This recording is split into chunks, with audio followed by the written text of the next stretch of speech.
But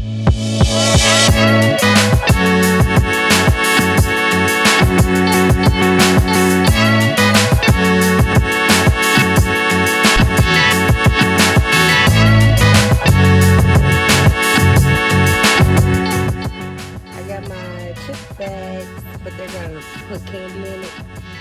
So I got my chip bags. As you can see, the measurements is off, but I can tell, but it just looks like it's a part of the design, which is cool with me.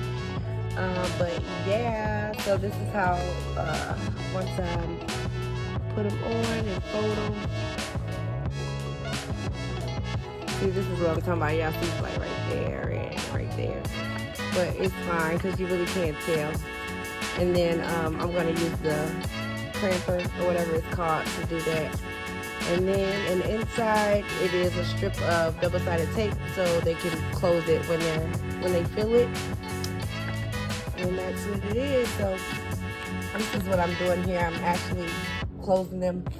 So I will put one like right there, fold it, put one down here to close that in, and then just leave this one up top for them to close it. So yeah, I'm using double-sided tape. These go in my hot glue gun. This goes in my tape gun, but I'm not using my tape gun.